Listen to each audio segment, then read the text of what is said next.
Olá, boa tarde. Primeiramente, parabéns pelo Dia dos Tradutores, dia 30, então, Dia Internacional dos Tradutores e também intérpretes. E hoje, nesse dia, então,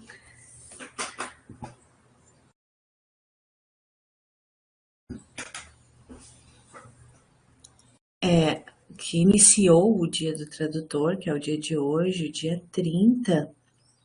Mas por que dia 30? Porque é o dia de São Jerônimo, padroeiro dos tradutores. Ele foi um tradutor. Então, depois de todo esse tempo, a ONU instituiu o Dia do Tradutor como dia 30,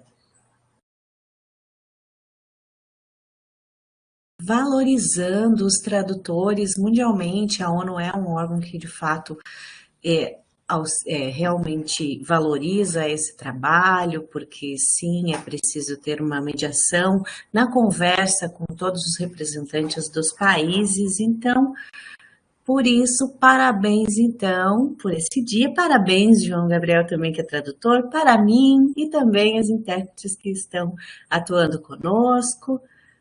Parabéns a todos que estão aqui participando deste momento, então.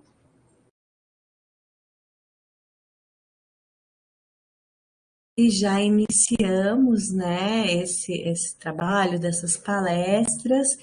À noite teremos mais uma mesa de debate sobre temas relativos à tradução. Então, agora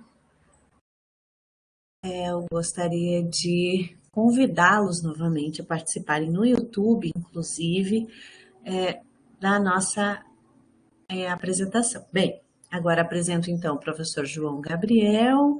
Alguns de vocês já o conhecem, porque ele faz muitos vídeos, ele já é uma cara bastante conhecida.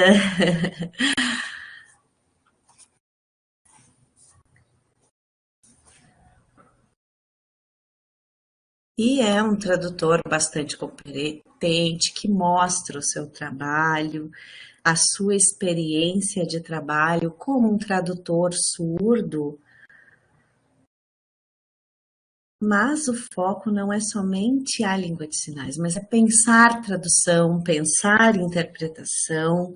Por isso, não temos somente surdos convidados, temos ouvintes, temos tradutores de espanhol, de inglês,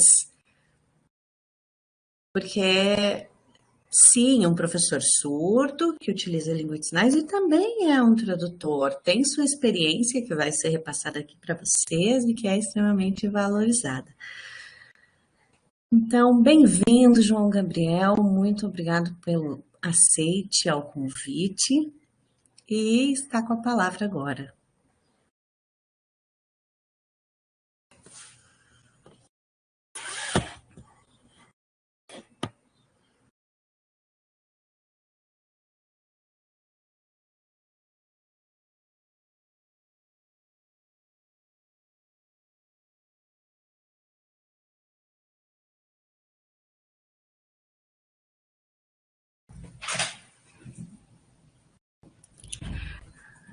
Eu vou solicitar então aos intérpretes que a intérprete que estiver me traduzindo no momento, me interpretando no momento, que pode abrir sua câmera para de repente a gente tirar algumas dúvidas de algum sinal, para ter esse feedback visual. Pediu para te abrir a câmera, isso.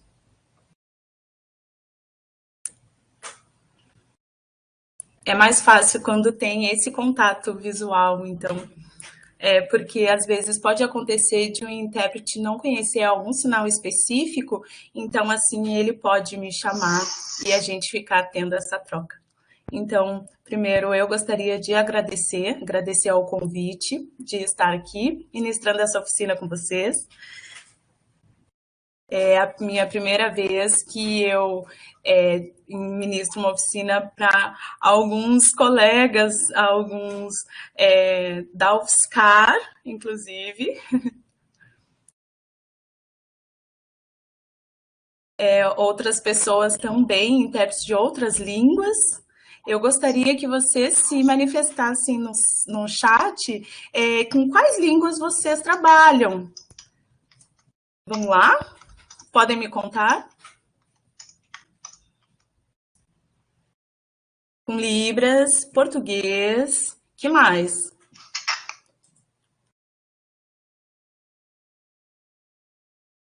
Espanhol, português e Libras, espanhol, ok. Bastante pessoas que trabalham com espanhol e Libras gestuno, sinais internacionais, inglês, legal. Bastante língua diferente, interessante, legal. Então, eu trabalho com outras línguas também, com português, ASL. ASL, o que é? Para quem não sabe, a ASL é American Sign Language, é a língua de sinais dos Estados Unidos. Tá? Então, para quem já tem uma ideia pensando que a língua de sinais é internacional, não, já adianto que não, a cada país tem a sua, né? Então, é como se fosse as línguas orais mesmo, por exemplo, o inglês, o português, o espanhol, né? Cada país tem a sua língua, por exemplo, o espanhol da Espanha, a língua de sinais da Espanha também, tá certo? Então, eu trabalho também com a SL, que é a língua de sinais, também com sinais internacionais, o gestuno. O que é, então, esses sinais internacionais? O que seria? É uma língua em que foram, então, foi composta por muitos sinais de vários países e para que houvesse um entendimento e uma compreensão de uma maioria, digamos assim, dos surdos. Então, houve essa mistura.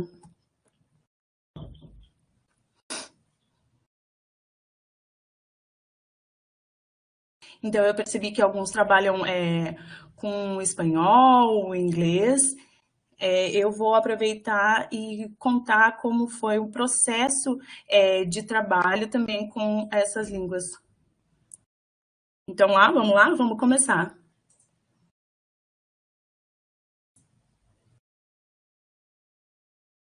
Kayapó, tem gente que trabalha com a língua Kayapó. Nossa, que legal! É uma língua indígena, tá, gente? É certo, né? Uma língua indígena, certo? Que legal! Nossa, muito legal mesmo.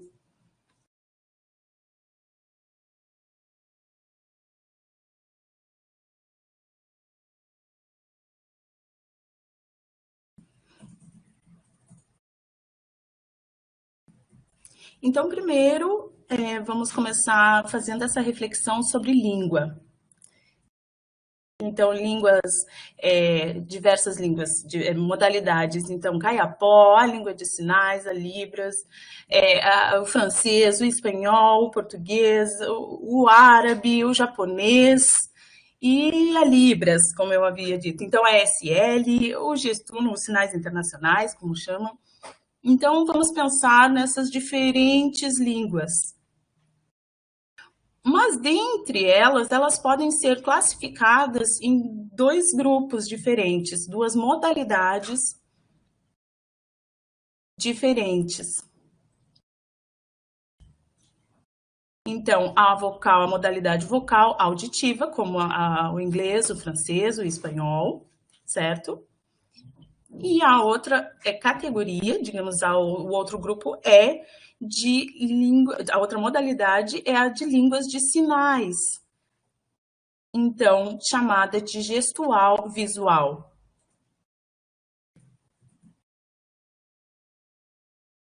Mas então vocês podem estar se questionando, mas só um pouquinho, existe essa separação? Sim, agora eu vou diferenciá-las para vocês compreenderem, para vocês entenderem um pouco melhor por que existe essa separação, essa categorização entre, então, as línguas vocais auditivas e as línguas gestual visual. Então, como a vocal auditiva na produção, utilizando a voz, recebendo pela audição. Já na modalidade como as línguas de sinais, gestual, visual, ela é produzida com as mãos e os braços, com as mãos e os braços, sendo recebida pelo canal visual. Então, existe essa diferença, mas também vamos pensar na diferença estrutural de gramática. Gramática? Como assim gramática? Sim, gramática. Então, vamos pensar no português e no inglês. A gramática é bem diferente entre as duas línguas. E a gramática da Libras e da SL, por exemplo? Também existe também essa diferença entre as línguas de sinais. Então, agora eu vou explicar um pouco mais para vocês.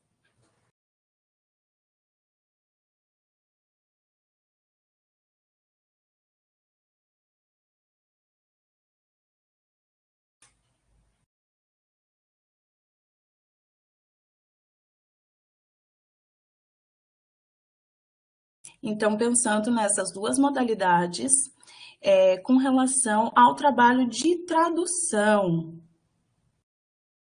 Como é esse processo entre essas duas modalidades diferentes? Pensamos também em qual língua específica vamos tratar.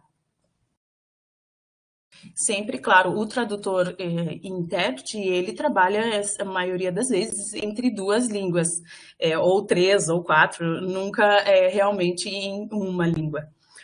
Então, ele trabalha sempre com pares linguísticos.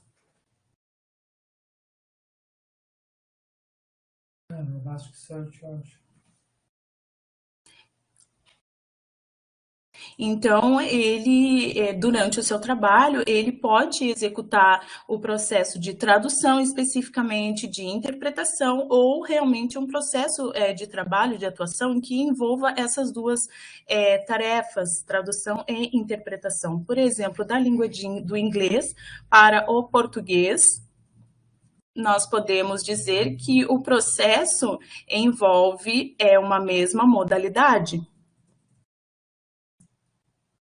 chamado intermodal. Esse é o sinal intermodal.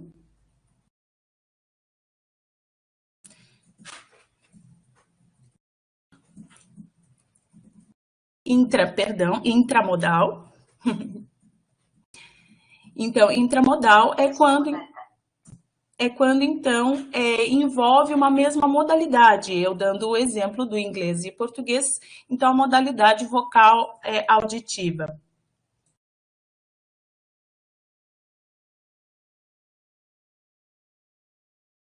Certo? Então, essas duas línguas estão dentro da mesma modalidade, chamado, então, um processo interpretativo intramodal, envolvendo a modalidade vocal auditiva, ok?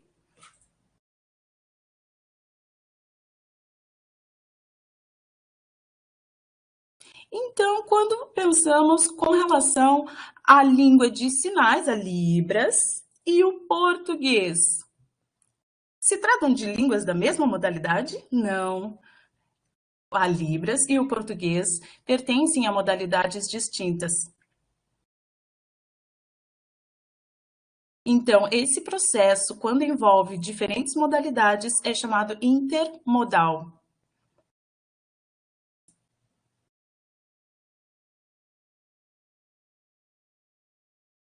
Mas existe mais alguma categoria? Algum outro processo de tradução e interpretação? Sim, existe a modalidade em que envolve duas línguas de sinais. Por exemplo, a interpretação da Libras para a ASL, por exemplo. Mas sim, esse processo é também intramodal, mas envolvendo duas línguas de sinais, com a modalidade gestual visual.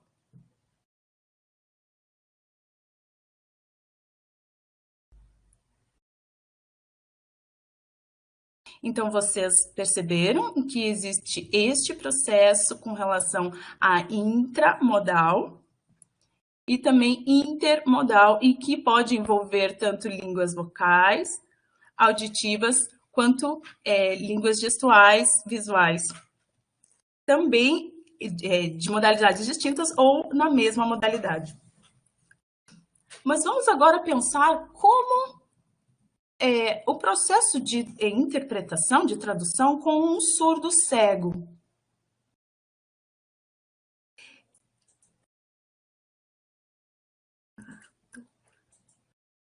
Então, existe essa modalidade de Libras tátil, de língua de sinais tátil, em que o surdo cego, ele vai tocar a mão do intérprete, ele vai sentir a mão, vai estar em contato físico com a mão. Nossa, né, pessoal? Quantos processos, quantos tipos de interpretação. Mas eu, então, resumi para vocês.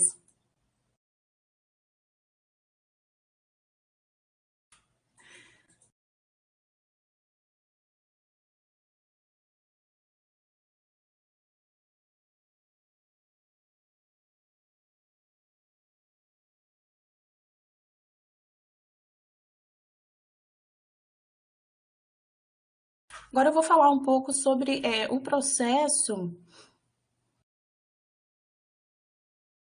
quando ele se subdivide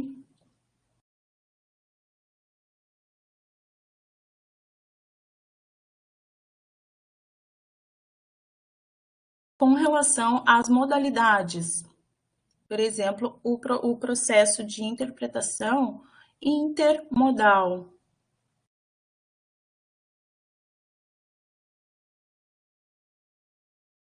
Vou falar também um pouco de como acontece o processo com relação a intramodal, especificamente entre línguas de sinais. Vou passar para o próximo slide.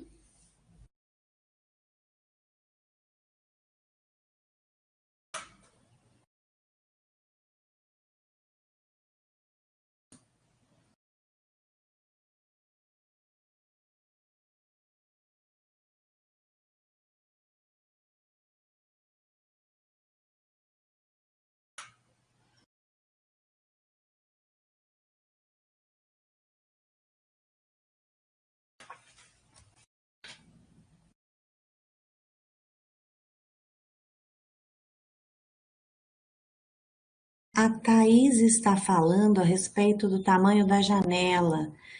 Thaís, você pode aumentar a janela. Quando você puxa, você altera o tamanho da janela. Você pode selecionar no canto onde você está visualizando o palestrante. Disse o João Gabriel.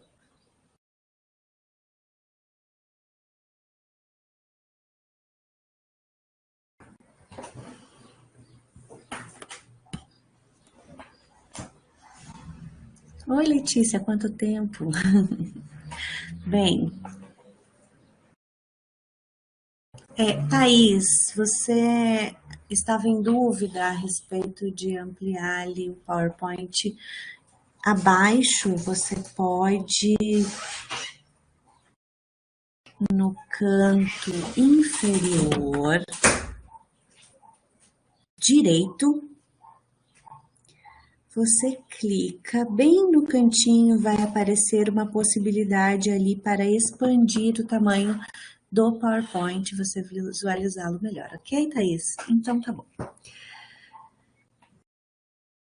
Agora falarei a respeito dos processos intermodais.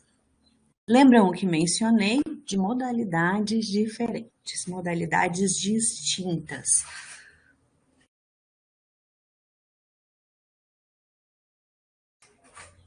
Mencionei aqui os vários processos, mas falarei agora do processo tradutório e do processo interpretativo. São processos diferentes. Os processos, eles têm um início e aí eles têm um fim que é o produto final. Então, para que vocês entendam bem, os processos tradutórios, como vocês podem perceber aqui, eles envolvem materiais escritos. E o produto final é um produto escrito. Mas para deixar mais explícito, vou exemplificar. Por exemplo, em um vídeo em que eu esteja sinalizando, por exemplo, e eu passo para um profissional tradutor,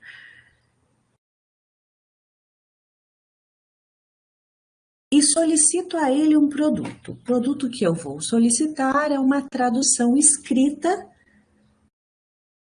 do texto que sinalizei. Ele vai assistir ao vídeo e vai produzir uma tradução escrita. Esse é o produto final escrito.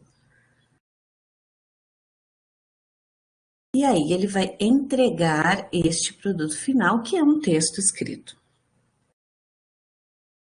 Por exemplo, no caso de um projeto. Esse é o fim do processo de processos escritos. Em língua de sinais, seja a língua que for, a ASL, língua brasileira de sinais, língua francesa de sinais, quando há tradução para um texto escrito, então são processos tradutórios escritos. Também a língua de sinais tem a sign writing, que é a escrita de sinais, e também pode ser traduzida para um texto escrito em uma outra língua. Mas são de modalidades diferentes, porque a escrita de sinais, ela tem um tipo de escrita diferente da escrita alfabética.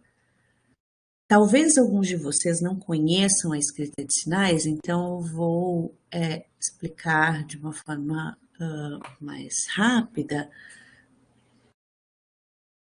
É possível fazer essa tradução escrita e também é possível ter esse produto não escrito.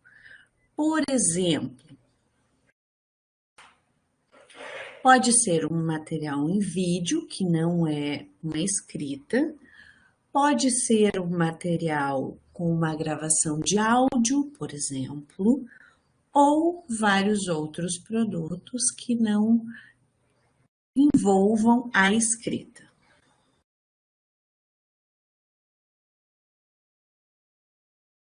Um processo tradutório com escrita, por exemplo, da língua portuguesa, e aí gravado para a língua de sinais, alguma língua de sinais, por exemplo, a partir da leitura de um texto escrito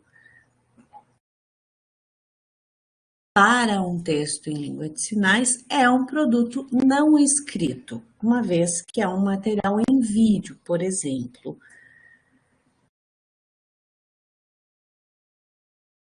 Agora, um outro processo são os processos interpretativos. Os processos interpretativos, como eu mencionei, são sempre focados no produto. O processo de sinalização significa que você tem um produto, uma fala, e aí você vai passar para a língua de sinais. O que isso significa? Você tem um discurso, em língua de sinais, um discurso visual, e você passa ele para vocalização, como estamos percebendo agora que está sendo produzido pela Letícia. Letícia está fazendo uma interpretação utilizando uma vocalização do meu discurso sinalizado. Ok? Esse é um dos processos interpretativos. Os processos interpretativos e tradutórios se diferem.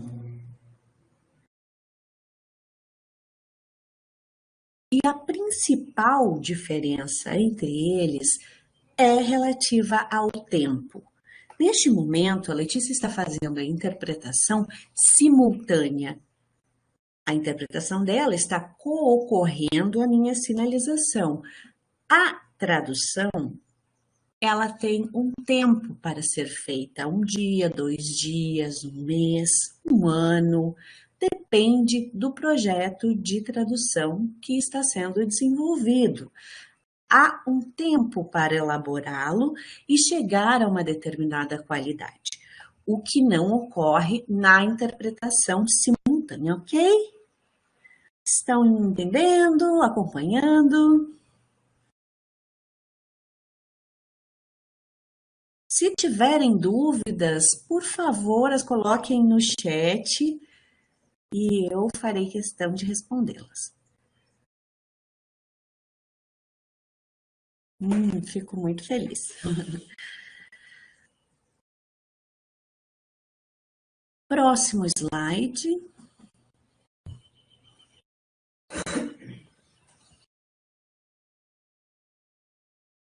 Me desculpem, vou retornar aqui no mesmo slide.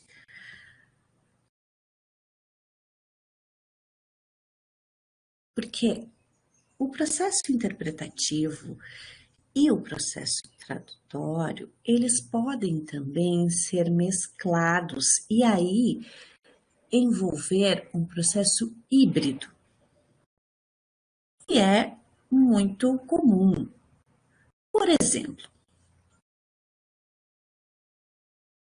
em situações em que é recebido um vídeo em ASL e alguém faz a solicitação para que seja traduzido para a língua brasileira de sinais. E aí tenho várias falhas naquele processo e faço, por exemplo, uma interpretação no momento da gravação. Por exemplo, para deixar ainda mais explícito, um texto em língua portuguesa, nós podemos ler este texto, preparar uma tradução, fazê-la gravando, e aí às vezes você precisa fazer reiteradas vezes a gravação, repetir a gravação, e há ali um processo de interpretação, porque não há uma correção. É como quando você tem um texto em português e enquanto escreve, você vai apagando palavras que você se equivocou. Mas em vídeo isso não é possível, especialmente quando você está fazendo isso ao vivo. Então, há um processo híbrido envolvido.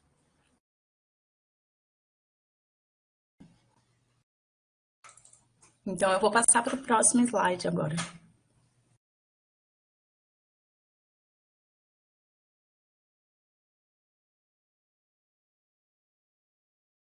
Então, agora eu vou falar especificamente do processo intramodal. Vocês lembram? Intramodal se refere ao processo que envolve a mesma modalidade, mas eu vou explicar especificamente sobre as línguas de sinais, eu não vou falar das línguas orais, afinal de contas eu sou surdo, certo? Então eu vou focar nas línguas de sinais. Tem alguns surdos aqui, então alguns surdos podem opinar e participar. Bom, então, o processo tradutório, um processo interpretativo, como eu estava conversando com vocês.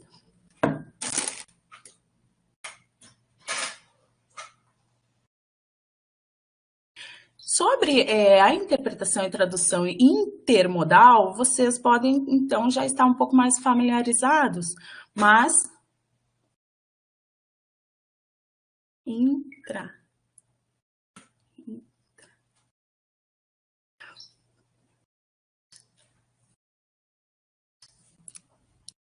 Mas, então, com relação ao processo, quando envolve a mesma modalidade, e se tratando de um processo de tradução, que envolve, então, afinal, a escrita, como que isso funcionaria? Então, vamos pensar. Vamos pensar, por exemplo, com a Libras e a escrita de sinais da Libras. Tá? Vamos pensar, então, no sign writing e se tratando de fazer uma tradução escrita para a escrita de ASL. Então, ou, por exemplo, um vídeo em língua de sinais brasileira, em que eu traduzo para a escrita de sinais dos Estados Unidos, né, da ASL, ou para escrita de sinais da própria Libras. Então, isso, da própria Libras. Então, esse é um processo tradutório, mas que envolve a mesma modalidade.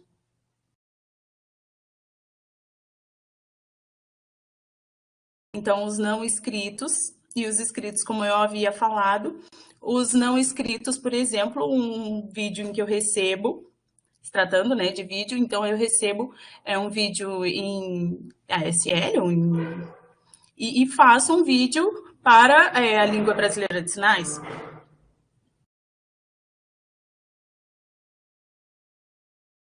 Ou vice-versa, mas com relação à gravação, certo? Então, é possível. E o processo interpretativo? Ah, esse aí já é um pouco diferente. É um pouco diferente.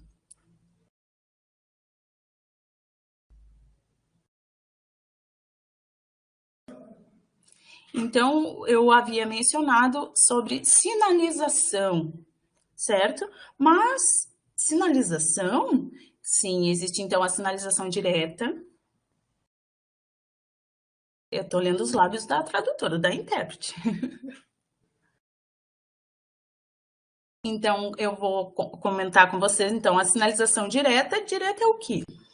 É quando, por exemplo, eu tenho o palestrante está sinalizando em, por exemplo, a ASL.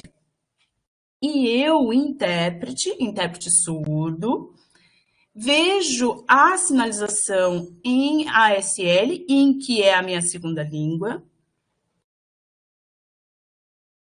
sendo a ASL a minha segunda língua, então, eu faço essa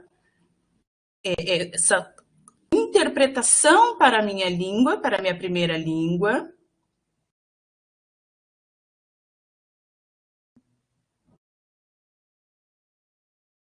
e interpreto para o público-alvo.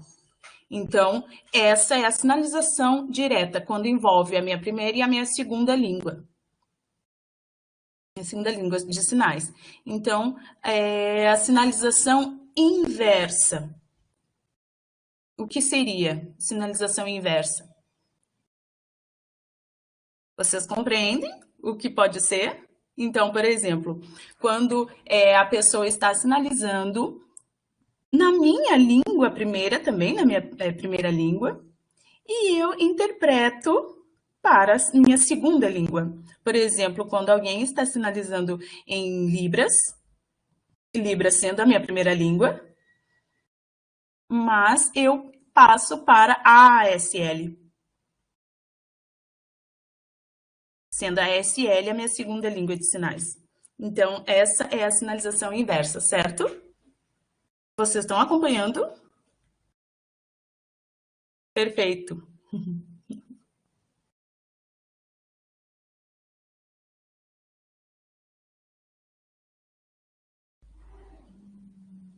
Então, vamos deixar a explicação sobre os processos um pouco e eu vou comentar com vocês como é o processo de trabalho em equipe.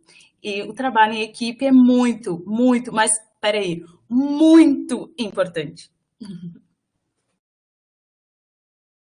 A atuação em equipe é muito importante. Por exemplo, a Patrícia e a Letícia, elas estão trabalhando em equipe.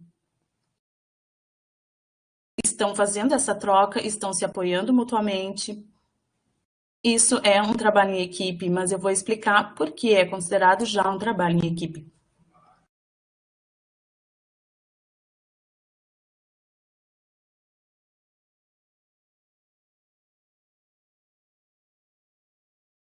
Então, na citação, consta que para um trabalho em equipe é indispensável que se defina a responsabilidade de cada um na atuação, as atividades de cada um dentro da equipe, qual a função de cada um dentro da equipe. Que isso fique claro. Eu lembro que eu estava com um amigo, Tiago, nós estávamos conversando pelo Instagram, e ele me disse, eu gostei muito do que ele me falou. Ele me disse, a equipe de intérpretes precisa ter uma troca para conseguir efetuar um trabalho de qualidade.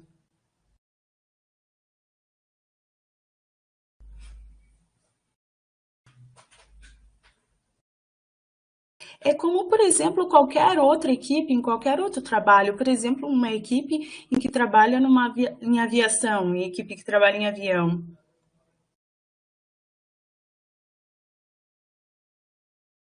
Então, em que envolve o piloto, a, os comissários de bordo, por exemplo, os pilotos, né, do avião.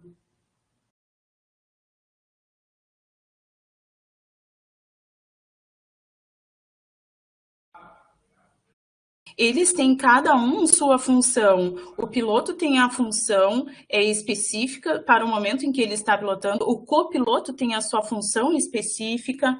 As aeromoças têm as suas atividades muito claras também, específicas, em que todos executando suas atividades em equipe, mas sabendo claramente quais as suas funções e executando suas funções específicas, conseguem entregar um bom trabalho para o público, no caso, os passageiros, desse meu exemplo, certo? Então, o intérprete, ele nunca pode pensar, o intérprete também, como qualquer outro profissional, por exemplo, uma enfermeira, nunca pode pensar que está sozinho, trabalhando sozinho, atuando sozinho. Ele deve e precisa e pode contar com a equipe. Então, isso é com qualquer profissional, com um intérprete é a mesma coisa. É muito importante que o intérprete tenha essa consciência e esse senso de equipe. Sempre pensando na qualidade, mas não só na qualidade, também na saúde dos profissionais, na saúde desses profissionais.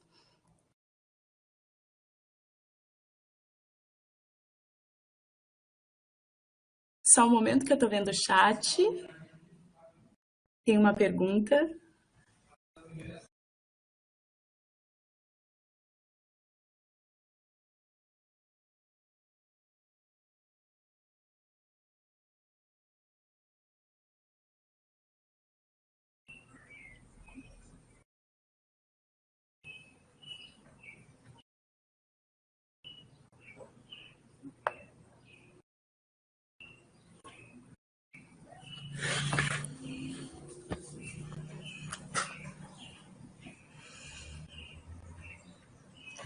Então, respondendo a questão, bom, a equipe, então, ela tem que estar ali com os intérpretes de apoio. E eles vão fazer o trabalho fluir em equipe. Bom, eu vou explicar por quê. Porque às vezes se alguém perde uma informação, um sentido, eu vou falar sobre isso e vocês vão ver nos próximos slides que eu vou apresentar. Mas bem,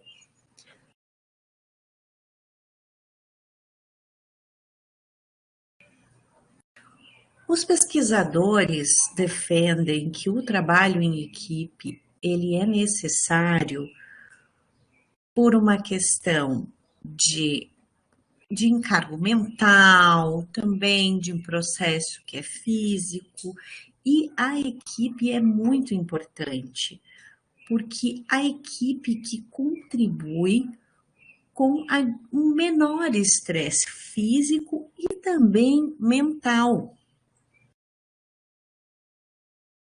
durante o trabalho, ok? Porque esses três autores que menciono aqui, Napier, Mackey, Boswell, são pesquisadores que trabalham na área e pesquisaram trazendo o seguinte, dizendo que muitos intérpretes tinham problemas físicos, como ler, por exemplo, lesões por esforço repetitivo.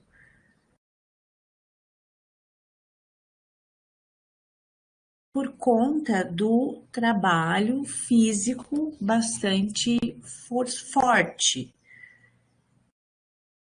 Há um tempo atrás, eu interpretei um congresso no Rio de Janeiro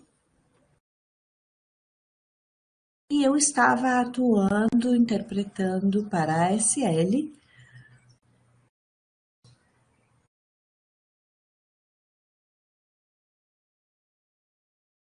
Mas foram chamados apenas intérpretes de sinais internacionais.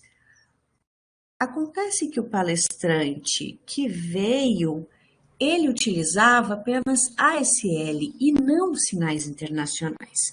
E eu era o único intérprete que sabia que dominava a ASL.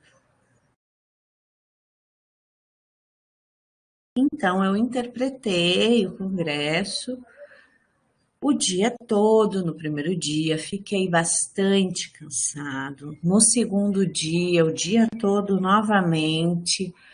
No terceiro dia, era o momento da palestra desse participante e ele só utilizaria a SL. E era uma palestra de 2 horas. E eu fui atuar sozinho.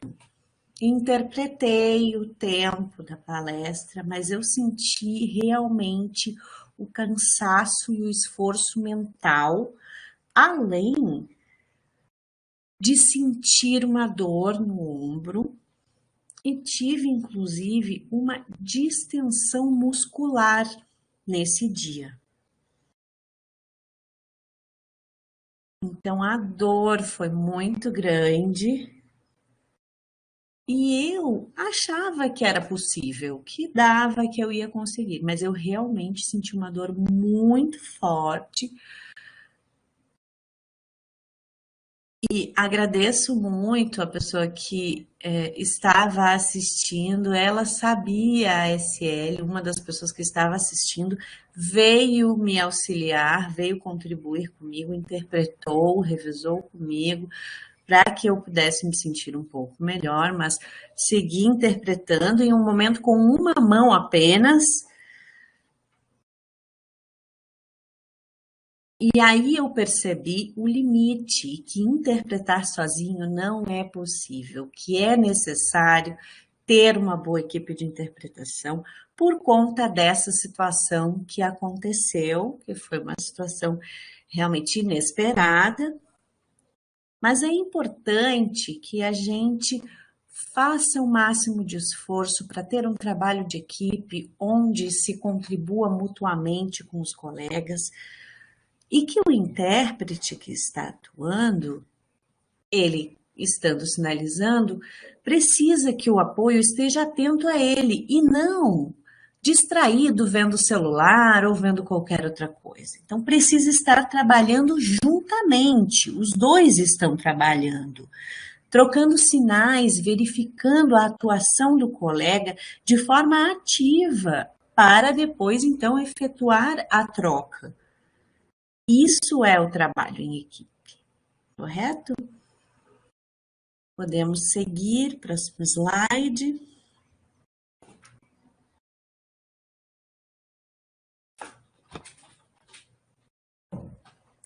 Bem, os processos de interpretação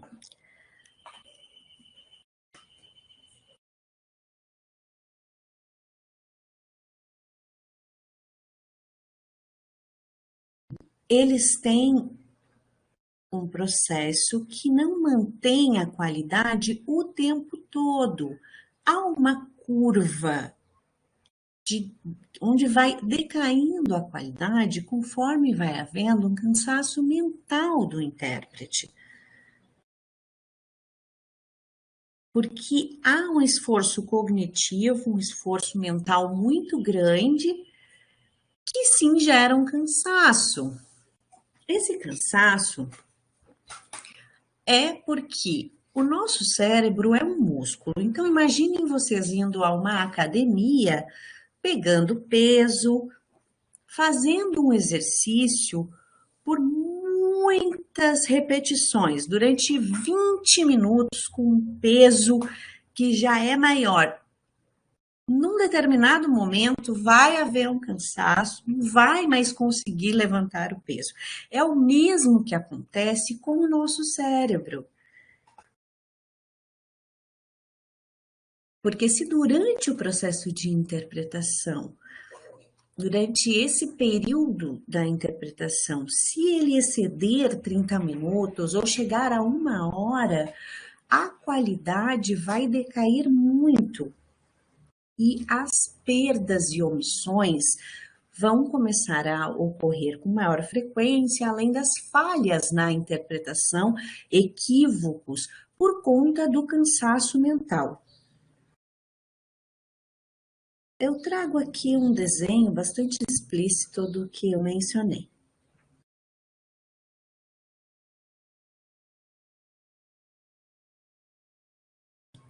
É isso. Esse é o exemplo que eu trago de como é esta curva do processo de interpretação, do 0 aos 20 a 30 minutos. Então, há essa curva na qualidade da interpretação.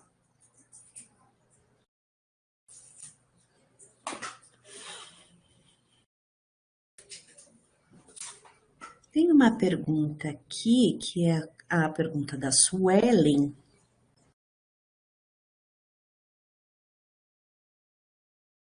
Suelen, existe um acordo entre os intérpretes. Você prefere 15 minutos, 10 minutos?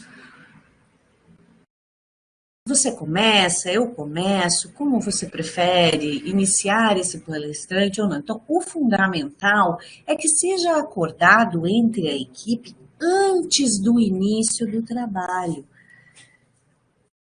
que as funções sejam definidas. Isso é muito importante dentro da equipe.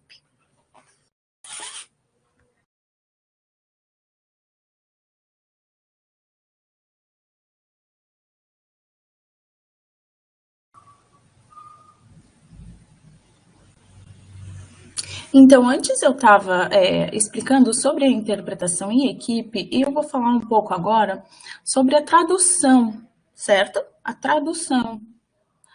Porque sim, também a tradução, a atuação na tradução exige que seja o trabalho feito em equipe.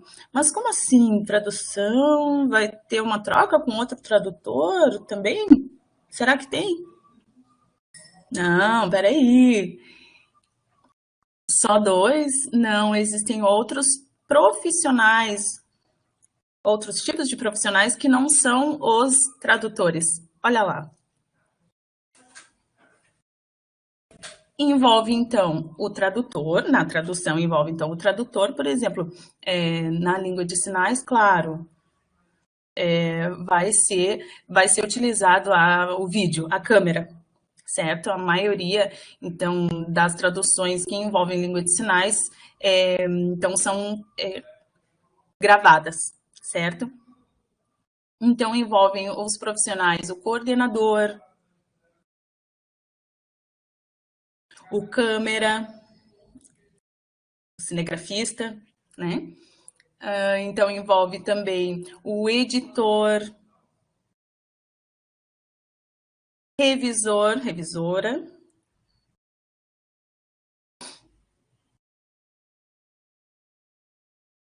Então, podemos dizer que sim, a tradução é um projeto grande.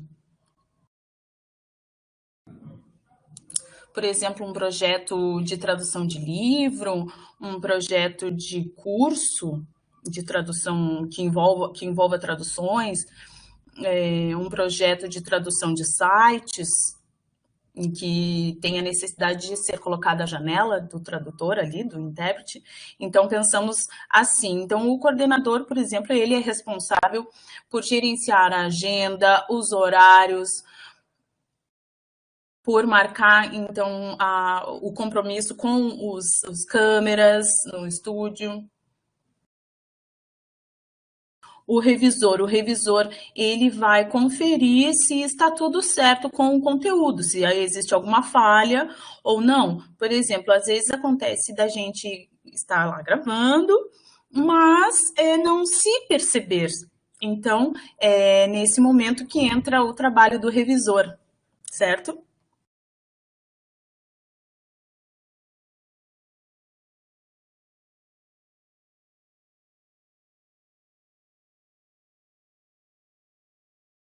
Então, eu estou falando tudo isso para vocês e eu chego em uma parte. Então, eu falei já dos processos, sobre as modalidades.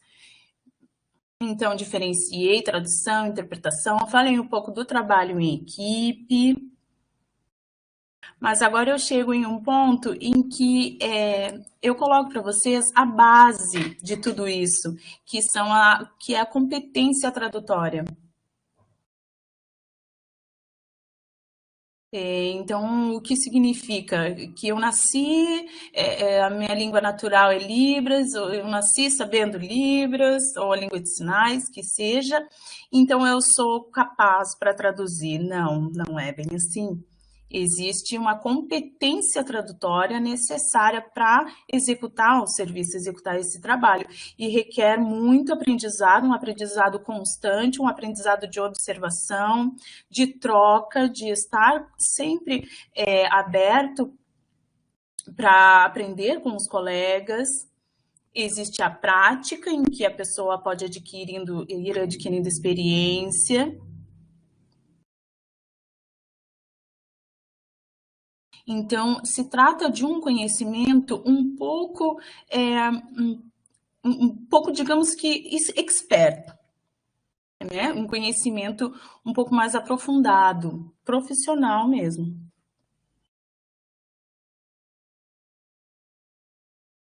Então, Albir Hurtado, o sinal é assim no cabelo, na cabeça, fala o quê?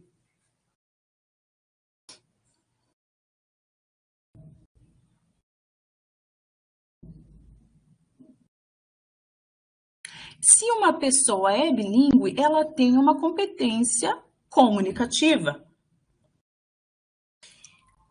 Então, isso significa que uma pessoa bilíngue já possui uma competência tradutória? Não. A competência tradutória, ela é construída. Eu vou explicar mais para frente.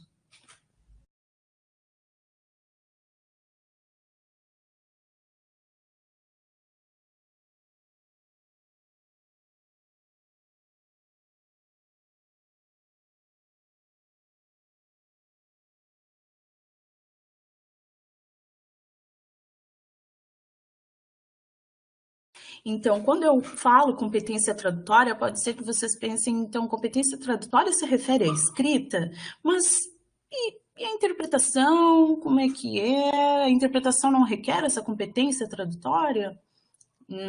Então, a competência tradutória, segundo as pesquisas, já apontam que surgiu, então, na Espanha, com o Hurtado,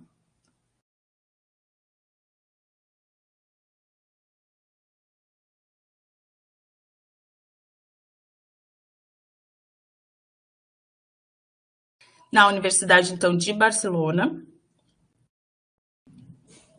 realmente eles estavam fazendo essas pesquisas em tradução especificamente, mas nós podemos questionar se então um processo de interpretação e intérprete existe, requer essa competência ou não. Então, realmente, a competência tradutória, então, em que foram desenvolvidas as pesquisas na Espanha, sim, ela está constituída, sim, Patrícia entendeu, sim. Ela está, então, também se envolve no processo de interpretação.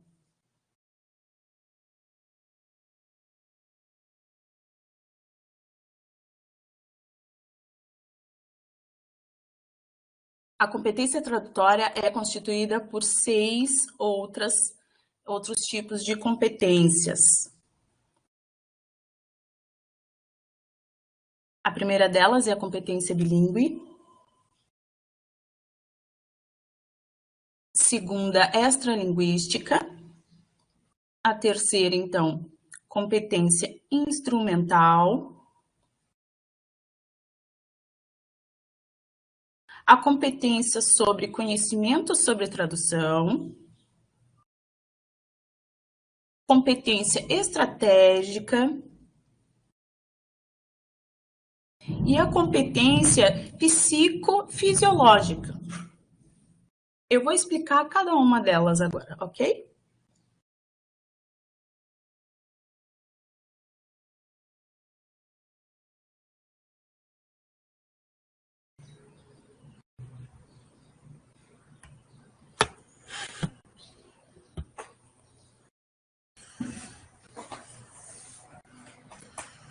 Há uma pergunta aqui a respeito da formação.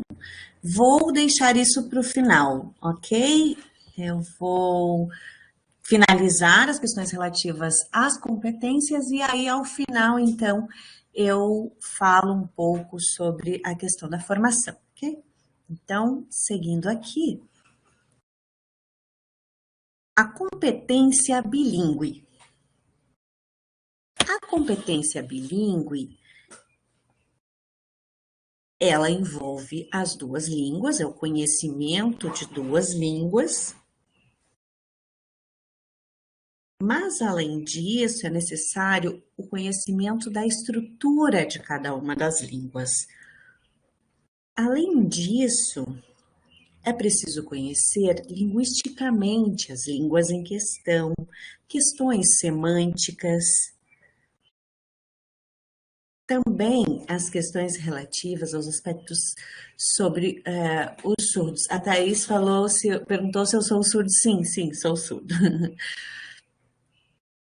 Eu nasci ouvinte e aos 9 meses eu fiquei surdo, tá bom? Vocês querem mais detalhes a respeito de mim? Brincadeira. Bem, retomando. Então, a questão de semântica, a linguística das línguas envolvidas. Por esse motivo, a competência bilíngue, ela envolve um conhecimento aprofundado das duas línguas em questão. Agora vamos para a próxima competência. A competência extralinguística. A competência extralinguística, ela é composta pelo conhecimento de, além das duas línguas, o conhecimento cultural envolvido entre as línguas em questão.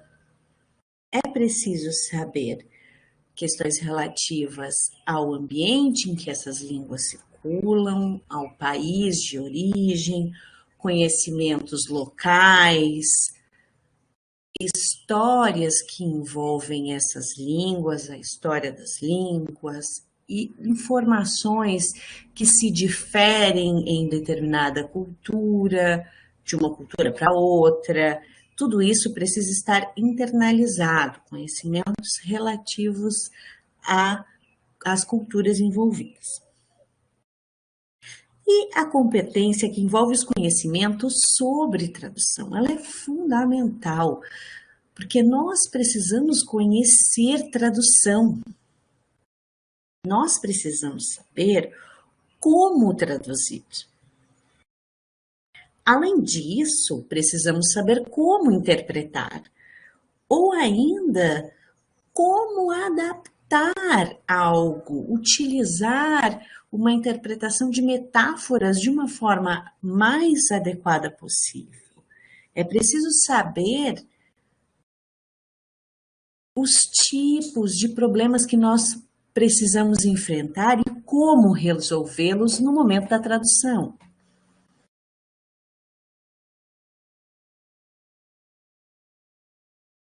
Nós precisamos também saber como são os processos, conforme eu expliquei antes, como se dão os processos de tradução e de interpretação. Precisamos conhecer sobre tradução. Próximo slide. E, finalmente, a competência instrumental, que significa nós precisamos saber e dominar a busca em dicionários, em enciclopédias. Precisamos saber como utilizar a tecnologia, fazer o bom uso da internet. Precisamos saber utilizar para o trabalho a tecnologia para a busca, programas que auxiliem na busca para tradução, e há muitos programas que auxiliam nesses processos, e são inclusive para traduções específicas de determinados contextos. E não é o Google Translator, mas são outros programas, são programas específicos para busca de tradução. São bancos de dados, como um corpus, por exemplo, montado para tradutores fazerem suas buscas. E nós precisamos também ter esta competência e dominar essas ferramentas. A Karina fez uma pergunta. Esse material poderá ser disponibilizado? Karina, esse material foi feito por mim, mas há muitos artigos publicados a respeito disso.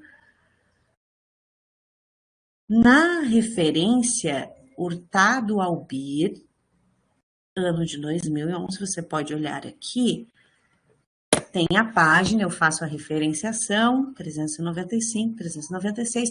Você vai encontrar muita coisa a respeito disso na internet, tá bom, Karina?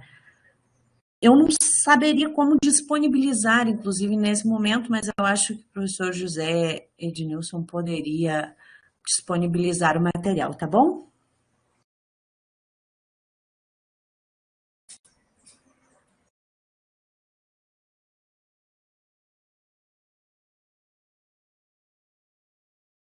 E agora falarei a respeito da competência estratégica. A competência estratégica é saber resolver problemas. Um momento.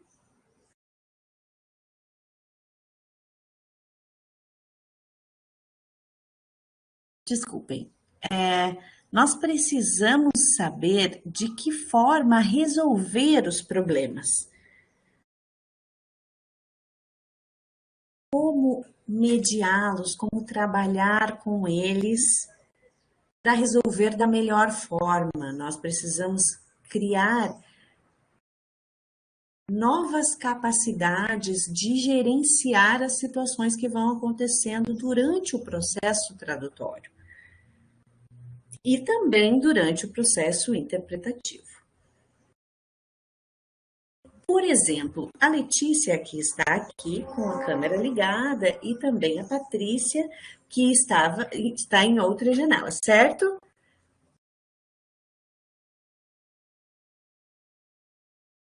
Então, há uma estratégia ali sendo utilizada. Elas estão se vendo. Eu também tenho uma estratégia, porque nós estamos num momento de ensino remoto que os intérpretes precisam ter o apoio, e aí nós precisamos contar com a tecnologia. E a competência instrumental é fundamental nesse momento, utilizarmos a tecnologia. E vamos criando estratégias para desenvolver cada vez mais essa competência. E aí vamos construindo e melhorando as nossas competências.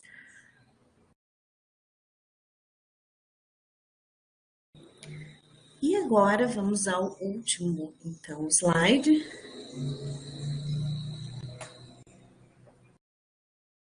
Eu falei sobre a competência tradutória de forma geral. Porém,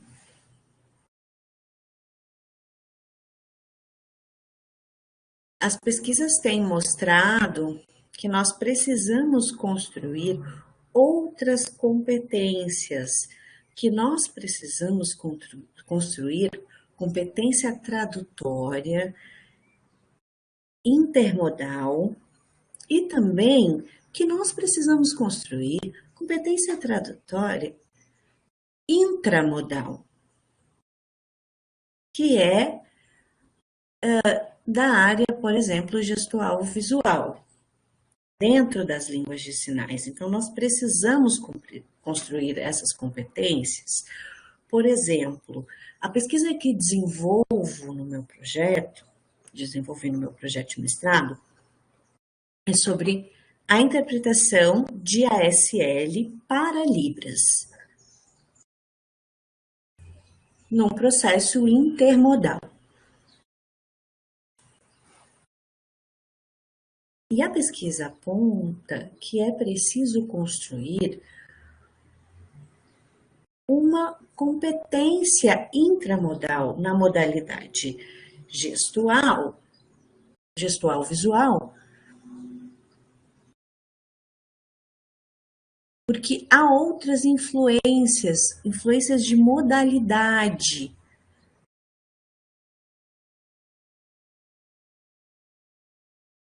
Porque há diferença também nessas modalidades. Então, as competências tradutórias intermodais também nos exigem, porque são modalidades diferentes, português e Libras, mesmo assim, há influências de modalidade, há efeitos de modalidade neste processo de interpretação. Conforme expliquei antes, a competência tradutória, conforme a professora Hurtado Albir, ela é mais voltada às questões escritas, mas nós precisamos construir as diferentes competências conforme as modalidades também que estamos atuando, desenvolvendo essas competências instrumental, estratégica, bilíngue, extralinguística, os conhecimentos acerca da tradução,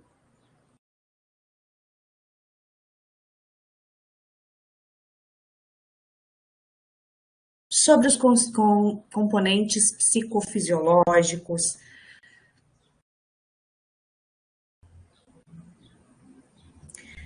Então, todas essas competências precisam ser desenvolvidas.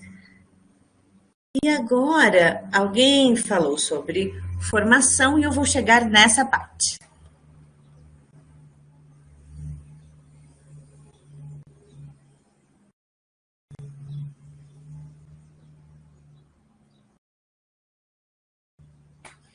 Então, agora, chegando na parte da formação.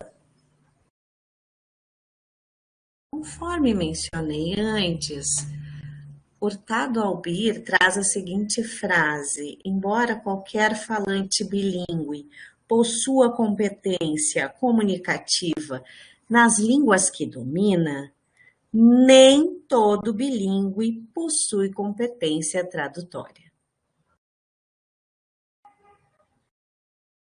Dessa forma,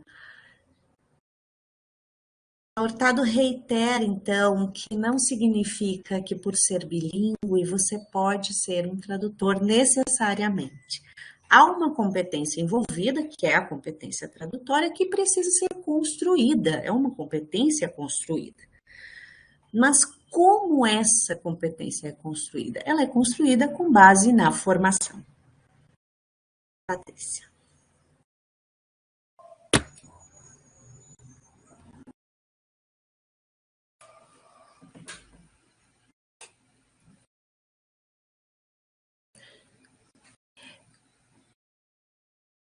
A formação é muito importante, a formação ajuda, contribui significativamente com todo o processo que vai ser desenvolvido e toda a formação do profissional, tanto vocês que querem ser intérpretes ou professor, como professor precisa de formação, e intérprete também é necessário essa formação, a construção dessa competência.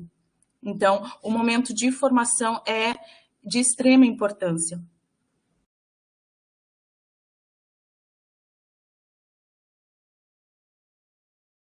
Mas de onde vem essa competências? De onde vem? De onde que eu consigo construir essas competências? Essas competências estão, então, em muitos âmbitos, como arquitetura, como engenharia, outras profissões também requerem muitas competências.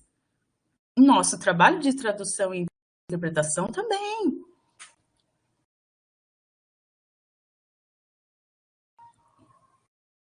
E vem de cursos de formação. Por exemplo, essa oficina em que vocês estão adquirindo conhecimento é um exemplo de formação, em que a formação é constante, o aprendizado é constante.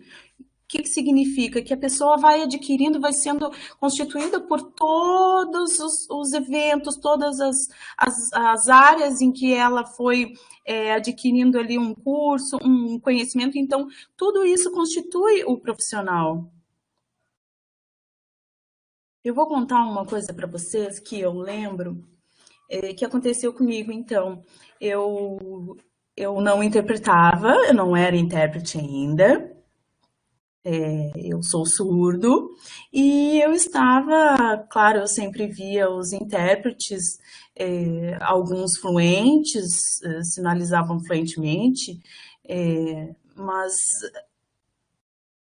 outros, então, eu falava, nossa, isso está com falha, se fosse eu ia interpretar muito bem, eu não ia passar por isso não, porque eu sou surdo, nossa, eu sei português e sei Libras, e se fosse eu no lugar dele, eu não ia ter essas falhas não.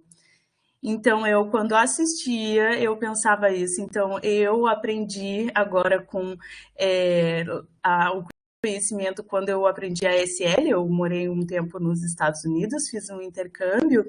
Então, eu lá olhava os intérpretes e ficava, não, só um minuto. Então, me chamaram e disseram, você quer interpretar? Você quer ter essa experiência de interpretar? Eu falei, nossa, vou, tudo bem, eu nunca fiz, mas eu posso experimentar sim.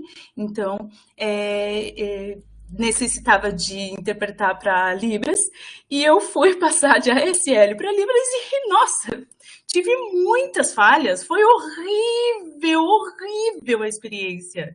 A primeira vez foi horrível, eu me senti muito mal, foi horrível, eu não estudei nada, eu não aprendi nada sobre interpretação, eu não sabia nada sobre interpretação.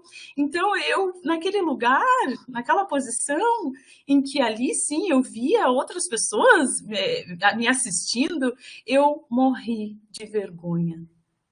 Então, aí eu aprendi o que é ser intérprete, o que é interpretar. Então, é preciso adquirir muita experiência, é preciso prática, é preciso estudar, é preciso construir essa competência tradutória. E isso, muitas vezes, leva anos. Anos? Deixa eu ver, só um minuto. 1, 2, 3, 2... 9 anos, desculpa, eu estava contando. 9 anos, então, e mesmo assim, vamos pensar, por exemplo, em competência em matemática? Não. Nós estudamos, então, muito e mesmo assim ainda continuamos aprendendo. É sempre um processo de construção constante. Até hoje, eu leio, pesquiso, busco cursos, busco a formação cada vez mais.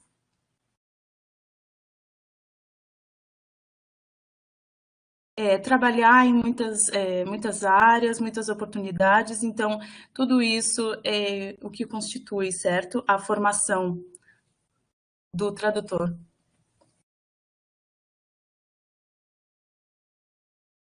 Ali o chat estão falando, no interior, bom, realmente existem então cursos muitas vezes só no superior. Então, se a gente for parar para pensar em Libras, certo? A gente não pode pensar em que todo o Brasil tenha um alcance de nível superior, claro. Isso é específico de algumas regiões. Pensando no interior, realmente, que as pessoas não têm um nível superior ou que não seja ofertado curso superior, pode-se encontrar outros caminhos para adquirir, por exemplo, um contato frequente com a associação, em que a associação pode ofertar cursos, ou cursos de extensão, cursos livres. Então, ir buscando esses cursos na área, de repente na internet, né? Tem que estudar agora, com o nosso contexto social, mais motivo para buscar na internet, né? Mas é preciso sempre estudar.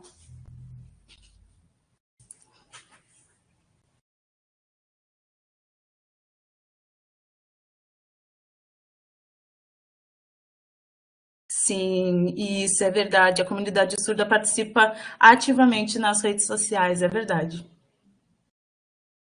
Então, existem sim muitas opções, opções de prática, opções de cursos, então na internet ou nas associações, em outros locais que a gente pode pensar, sem ser, então, em universidade, né, em um nível superior. Se não tem, a gente pode achar outras estratégias, pode ver outros caminhos para ir adquirindo sempre conhecimento.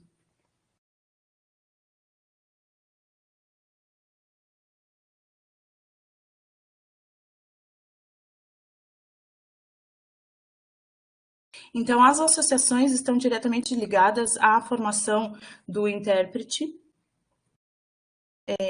Qual é a importância da associação nesse contexto? É importante que as pessoas, os intérpretes, se filiem à associação para receber informações sobre palestras, cursos, todos os acontecimentos. Então, isso também faz parte da formação e da construção do profissional.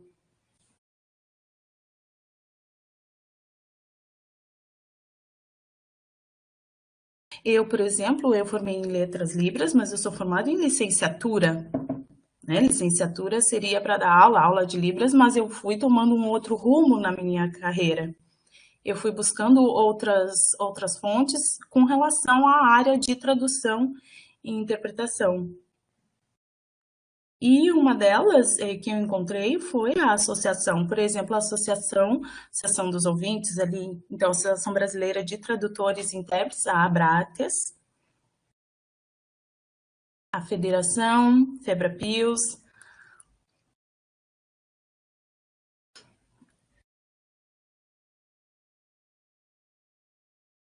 Então, a federação é a federação de todas as associações, né? Então, tem umas específicas de línguas de sinais. Essas são específicas de tradutores de línguas de sinais. É ótimo, ótimo se filiarem, inclusive.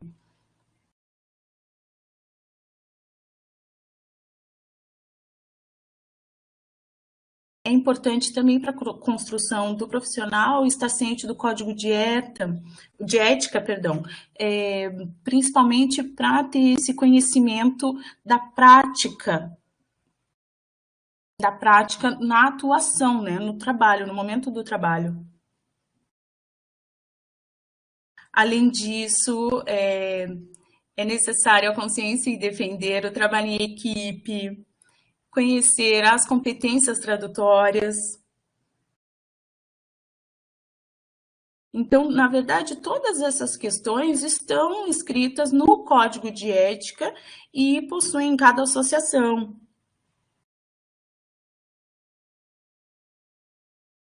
Então, as associações que defendem, por exemplo, o tempo limite de revezamento de 20 em 20 minutos, que estabelecem e que defendem questões sobre a categoria.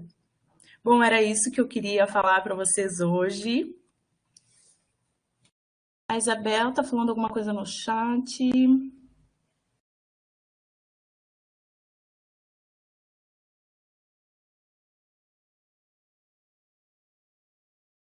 De livros em 2 semestres e queria muito e só interpretar em igreja. Eu fico sempre arrepiada de ver os tradutores. Estou olhando o chat.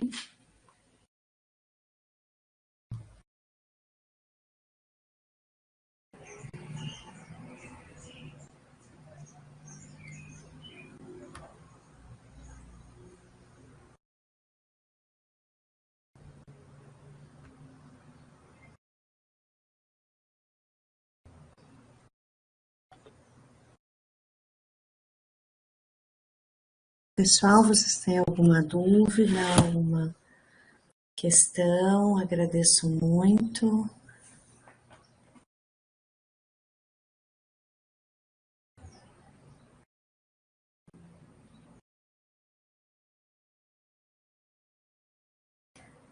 Pessoal, dúvidas? Me parece que não. Acho que se não tem dúvidas, isso pode ser positivo para mim, hein?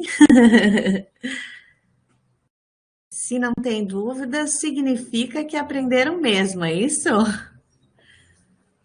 Ou aprenderam tudo ou não aprenderam nada, diz o professor José Ednilson. Eu imagino que sim, aprendemos muito, o chat estava bastante ativo o tempo todo, muitas pessoas demonstrando muito interesse, a palestra foi bastante proveitosa, sobre a sua experiência como tradutor e intérprete, e espero também que todos os profissionais possam seguir, então, né, principalmente com relação a trazer experiência com outras línguas, né? Como é a experiência dos intérpretes no inglês? Como é interpretar do inglês para a língua de sinais? Como é a experiência dos tradutores e intérpretes de línguas indígenas? Como é o trabalho de audiodescrição, por exemplo? Como esse processo se dá? A interpretação para o espanhol. Então, é fundamental que a gente possa ir se nutrindo das experiências dos outros profissionais. Eu nunca atuei como guia intérprete. Você já? Já teve essa experiência? Sim, diz o João Gabriel. Eu não, nunca tive essa experiência e também não tenho interesse, não é uma área que tenho afinidade. Isso é uma questão de cada pessoa. Mas eu aprendo muito, porque quando vejo um guia intérprete atuando, percebo estratégias, formas de utilizar a linguagem que realmente me ensinam muito. Então, muito obrigado, João Gabriel, por todas as informações que você nos trouxe. Eu também aprendi muito. Obrigado a todas as pessoas que estiveram conosco até aqui, que participaram, que perguntaram, que participaram no chat. Muito obrigado. Também as intérpretes que atuaram conosco. Temos quantos ouvintes? Amo muito essas duas intérpretes, diz o João Gabriel. E José Edmilson disse, conseguimos fazer aqui a acessibilidade dos ouvintes, né? E isso é muito importante. Então, agradeço também as duas intérpretes que também gosto muito do trabalho, admiro. Hoje à noite, às 7 horas, continuaremos, então às 19 horas seguimos com uma mesa de debate. O professor Carlos será o mediador. Todos vocês estão convidados para nos assistir no YouTube, não será nesta plataforma, será via YouTube. Vocês já devem ter recebido o e-mail, então cliquem no link e podem acessar no YouTube. Muito obrigado e aí nos encontramos então à noite. Tchau!